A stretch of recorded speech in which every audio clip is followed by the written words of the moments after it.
In this module, we will look at some special keywords in Java. The objective is to learn about the keywords like transient, volatile, instance of, strict FP, native, and assert, and what is their significance. Transient type modifier. This type modifier can be applied only to instance variables of a class. An instance variable marked transient will not be persisted. That is, when an object is saved to a persistent storage, the value held by the variable marked transient is not saved. In this example, if object of type transient demo is returned to persistent storage, then the value of num1 variable will not get saved in the persistent storage. But the value of instance variable num2 will get saved in the persistent storage. Volatile type modifier. This type modifier can be used only with instance variables of a class. It is used in the context of multi-threaded programs. It is used as an indicator to the compiler and the threads not to cache the content of this variable and always read or write it from and to the main memory. To understand volatile type modifier better, let's consider this class shared object which has a variable sharedWhere assigned with 1. If two threads work on sharedWhere object and both run in different processors, each thread will have its own copy of the sharedWhere variable.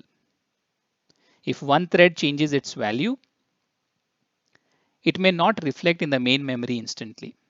The other thread may not see this change, which will result in a dirty read. This inconsistency can be avoided by marking the sharedWhere variable volatile. This ensures there is only one copy in the main memory. All reads or writes will happen directly from and to the main memory. This is how we mark the variable as volatile. Instance of operator. Instance of operator is used to know the object's type at runtime. It tests for is a relationship, that is an object of a certain class or a superclass type. Is a test is important to avoid cast errors. It has a general form of object ref instance of type. Object ref is a reference variable of a certain class type and type is the class type. If object ref is of this type or can be cast to this type, then the instance of operator evaluates to true. Otherwise, it results in false. Instance of operator example. In this code snippet, rectangle and circle derive from shape class. So in this code snippet, we have created instances of shape, rectangle, and circle classes. Now shape instance of shape results in true because shape variable references shape object. Similarly, rectangle instance of rectangle also results in true. Rectangle instance of shape results in true because rectangle is a shape. Rectangle extends from shape.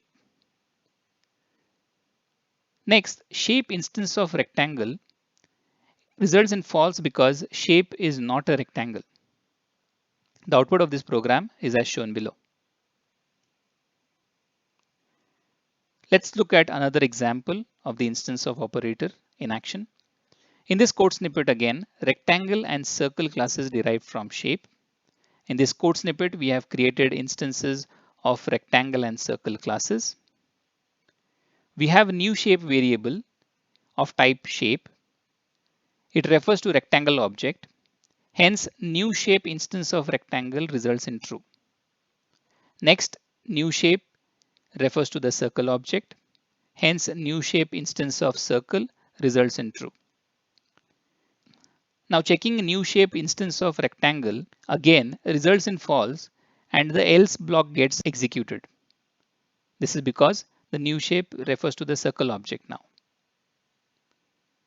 New shape instance of shape results in true because new shape is a shape. That is because new shape refers to circle object which derives from shape class. Strict FP keyword. Floating point computations require truncation of certain intermediate values. This results in overflow or underflow in some cases. This was relaxed in Java 2 and above. In order to ensure such computations take place as in the earlier versions of Java, strict FP keyword needs to be used. Strict FP can be used with methods and classes. If a class is marked with strict FP, all methods in that class will be marked as strict FP. This keyword is not used in present-day computer programs. Native methods. Can Java program invoke a subroutine written in other language? Sounds impossible, right? No. Java can invoke subroutines written in other languages. Will the subroutine exist within the program? No. The subroutine exists as an executable code for the CPU. It is referred to as the native code. If subroutine exists separate from the Java program, how is it invoked? Well, Java provides native keyword, which is used to declare methods as native, and that is how the subroutine gets executed.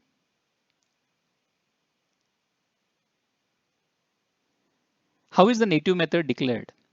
To declare a native method, precede the method with the native modifier, but do not provide any body for the method. For example, public native int test. So this method test is marked native, but no body is provided. So what is the commonly used language to write native code? C language is most commonly used to write native code. So how is the native code written in C invoked by Java program? Java Native Interface JNI is used to integrate C code with the Java program. Let's walk over the steps required to link the native code with the Java program next. So we have a class native demo, which has an instance variable I of type int. So in the main method, we create an instance of native demo class and assign the value of I to 10. So we have a print statement to print the value of I before call to the native method. Then we invoke the test method, which is a method defined in the native demo class. This method is marked native and has no body. We have a print statement after the call to the native method to print the value of the instance variable I. Note the static block. This static block is used to load the dynamic link library, that is DLL, that contains the native implementation of the test method. Native demo here is the name of the DLL file. In Windows system, this file is assumed to have a .dll extension. Below are the steps to integrate the Java program with the native code. First, declare the method native without the method body. Second, compile the class to produce the native demo.class file. Third, produce the header file native demo.h with the below command java h-jni native demo. So this produces the header file as shown here. Fourth step is to include the header file in the C file which implements the test method. Step 5 is after producing the necessary header file, you can write your implementation of the test method and store it in a file named native demo.c. Continuing, the below line in the header file that we had seen previously provides the prototype for the test function that will be implemented in the C program. Notice the name of the function is java underscore native demo underscore test. It is not simply test like in the native method declaration. This should be the name of the function in the C program. So here's the C program, which provides the implementation for the native test method. Notice the jni.h. This contains the interfacing information. This file is provided by the Java compiler. Next line is the inclusion of the native demo.h, which is the header file created by the java h command in the previous slide. In this function, the getObject class method is used to obtain a C structure that has information about the class native demo. The getFieldID method returns a C structure with the information about the field named I from that class. The getInt field retrieves the original value of that field.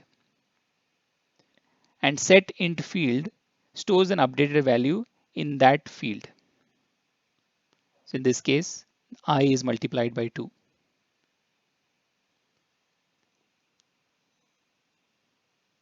So after creating native demo.c, you must compile it and create a DLL. To do this by using the Microsoft C or C++ compiler, use the following command line. You might need to specify the path to the jni.h and its subordinate file jni_md.h. So ci/ld native demo.c. This produces a file named native demo.dll. So once this is done, you can execute the Java program, which will produce the following output. Value of I before call to native method is 10. Starting the native method, the I value is retrieved, which is 10, ending the native method, and value of I after call to native method is 20 because I was multiplied by 2 in the native implementation. So there are problems with native methods. Like one of them is potential security risk. Because a native method executes actual machine code, it can gain access to any part of the host system. That is, native method is not confined to the Java execution environment. This could allow a virus infection, for example. For this reason, applets cannot use native methods. Also, the loading of DLLs can be restricted and their loading is subject to the approval of the security manager. Second risk is loss of portability. Because the native method is contained in a DLL, it must be present on a machine that is executing the Java program. Further, because each native method is CPU and operating system dependent, each DLL is inherently non-portable. Thus, a Java application that uses native methods will be able to run only on machine for which a compatible DLL has been installed. The use of native methods should be restricted because they render your Java program non-portable and pose significant security risks. Assert keyword. Assert keyword is used to check certain condition. If the condition is true, normal processing continues. If not, an assertion error is thrown. This is used during development and testing phases and not when code is released in production. For example, you have a method that should always return a positive integer value. You might test this by asserting that the return value is greater than 0 using an assert statement. Assertion example 1. In this program, num value is decremented every time getNum method is called.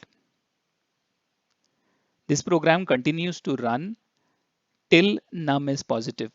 As soon as num is 0, assertion fails and results in an assertion error. Assertion is ignored if not enabled. To enable assertion at runtime, use the below command java-ea followed by the name of the class. After compiling and running the program, the below output is produced. Num is 3, num is 2, num is 1, and then an exception, which is an assertion error, is displayed. Assertion example 2. In this program, num value is decremented every time getNum method is called. This program continues to work fine till num is positive. As soon as num is 0, assertion fails and results in an assertion error, stopping further execution of this program. In this program, we have used another variation of assert statement in which a custom error message can be declared, which can be passed onto the assertion error. So after compiling and running the program, here's the below output. Num is 3, num is 2, num is 1, and the exception, which is the assertion error. And here's the message, the custom message that we had included in our assert statement. Let's see why we need to avoid assertion. One important point to understand about assertions is that you must not rely on them to perform any action actually required by the program. The reason is that normally released code will be run with assertions disabled. So in this version of the program, the call to get num is moved inside the assert statement. Although this works fine if assertions are enabled, it will cause a malfunction when assertions are disabled because the call to get num will never be executed. In fact, the num now needs to be initialized because the compiler will recognize that it might not be assigned a value by the assert statement at all. So how do we enable and disable assertion? To enable assertion, we need to use -ea option when running the program. And to disable assertion, we need to use -da option. Assertions can be enabled or disabled on a package level, like so, -ea colon and the name of the package on which the assertion needs to be enabled. And to disable -da colon and the name of the package on which it needs to be disabled. To enable or disable assertion on all sub-packages of a package, follow the package name with 3 dots. In this case, to enable -ea colon the name of the package followed by 3 dots. To disable assertion, -da colon name of the package 3 dots. To enable or disable assertion on a single class, use the below options -ea colon name of the class -da colon name of the class. To summarize, we have learned that transient data cannot be persisted. Volatile is used to ensure data consistency in multi-threaded programming. Instance of operator is used to check if an object is of certain class type. Native methods are used when subroutines written in OS-specific language need to be invoked from Java program. Assert is used to make sure certain condition is always met during the program execution. The program execution stops with assertion error the moment the condition is not met.